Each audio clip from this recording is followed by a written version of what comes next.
মহেশপুর গ্রামের দরিদ্র কৃষক রাজেশ। স্ত্রী সন্তান নিয়ে তার ছোট্ট সংসার। দিনমজুর রাজেশ অন্যের জমিতে কাজ করে কোনো রকম তার সংসার চালায়। তার চাষের জমি বলতে তেমন কিছু নেই, আছে শুধু বসতভিটার পাশে এক খণ্ড জমি। সেই জমিতে দিনরাত হাড় ভাঙা পরিশ্রম করে আমের চাষ করে সে।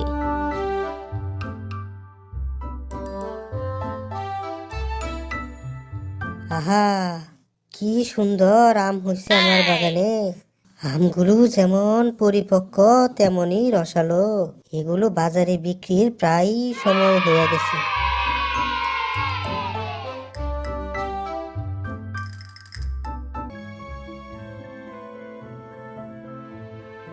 কিন্নি গো, এবার বুঝি উপরের মালিক আমগোর প্রতি চোখ তুললে তাকাইছে। বাগানে প্রচুর আম ধরছে গো। এবার শুধু টাকা আর টাকা। এবার ভাবতাছি আম বিক্রি কইরা এক টুকরা জমিও কিনো। মানুষের জমিতে আর চাষ করুম না, নিজের জমিতে চাষ করুম। হ্যাঁ গো, আমাদের ছেলেটার কোনো ভালো জামা নেই, তার জন্য একটা জামা কিনে দিবা, আর আমার জন্য একটা শাড়ি। হবে গো গিন্নি, হবে, সবই হবে। কয়েকটা দিন শুধু অপেক্ষা করো গিন্নি।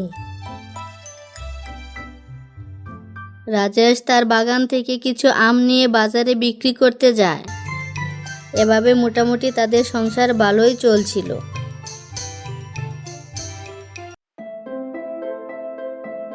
একদিন গ্রামের জমিদার এদিক দিয়ে যাচ্ছিল। হঠাৎ তার চোখ আটকে যায় রাজেশের বাগানে। বাহ, কি চমৎকার আমের বাগান! তা আমও তো হয়েছে বেশ। আমার এলাকায় এত বড় আমের বাগান আর আমি জানি না। তা যে করেই হোক, এই আমের বাগান আমার হাত করতেই হবে।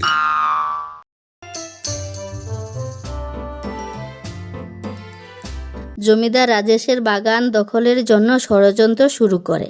তিনি তার লোকজন দিয়ে রাজেশকে নানাভাবে বিপদে ফেলতে চায়। পরের দিন জমিদার তার বিশ্বস্ত কর্মচারী করিম ও সুলতানকে পাঠায়।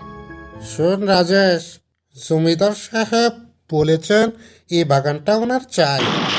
উনি এটা কিনতে চান। ভালো দামে বিক্রি করে দাও, নইলে কিন্তু ঝামেলায় পড়বে। এ জমি আমার জীবন, আমি এটা বেচতে পারবো না। আমি নিজের গাম জড়াইয়া বাগান করছি।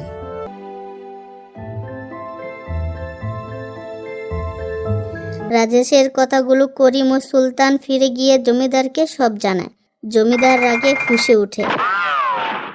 ও যদি সহজে বাগান না ছাড়ে, তবে আমি তাকে জোর করেই সরাবো। জমিদার তার লোকজন দিয়ে রাতের আঁধারে বাগানে গাছ কেটে ফেলে।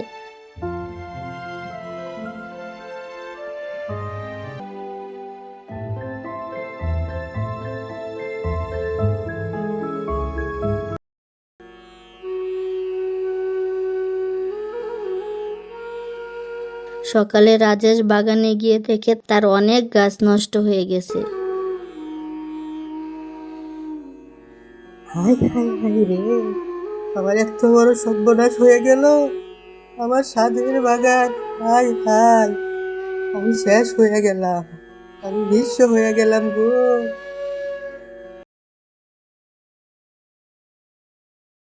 গিন্নি, ওরা আমার সব শেষ করে দিল গো।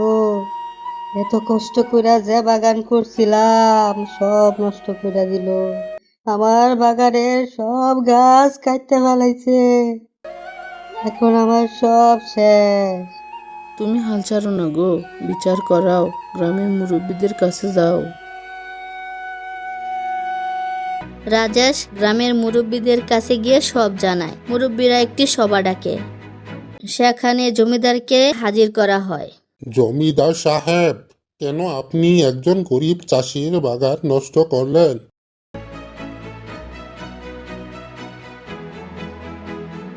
জমিদার শুরুতে অস্বীকার করে, কিন্তু গ্রামবাসী তার লোকদের বাগান কাটার সময় দেখেছে। সবার সামনে তার সত্য প্রকাশ হয়ে যায়। মুরব্বীরা সিদ্ধান্ত নেয় যে জমিদারকে রাজেশের ক্ষতিপূরণ দিতে হবে, তাকে রাজেশের বাগান পুনরায় ঠিক করার খরচ বহন করতে হবে। এখন থেকে রাজেশ তার বাগানে শান্তিতে কাজ করবে। যদি আবার কেউ তাকে হয়রানি করে তার কঠোর শাস্তি হবে। আমরা গ্রামবাসীরা রাজেশের সাথে আছি। জমিদার মশাই, আপনি যদি আবার রাজেশকে কোনো রকম অন্যায় অত্যাচার করেন, আমরা গ্রামবাসীরা কিন্তু আপনাকে ছেড়ে কথা বলবো না। রাজেশ বাবা, তুই আমাকে ক্ষমা করে দে, আমি আমার ভুল বুঝতে পেরেছি। জমিদার অপমানিত হয়ে রাজেশের জীবন থেকে সরে যায়। রাজেশ আবার তার বাগান গড়ে তোলে। কিছুদিন পর সে এত ভালো আম বিক্রি করে যে সে আরো একটি জমি কিনে নেয়। তার সংসার ধীরে ধীরে উন্নতির পথে এগিয়ে যায়।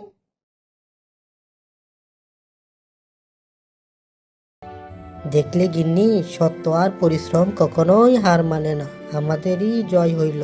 এই জমি দিয়েই আমরা আমাদের ভালো জীবন গড়ব।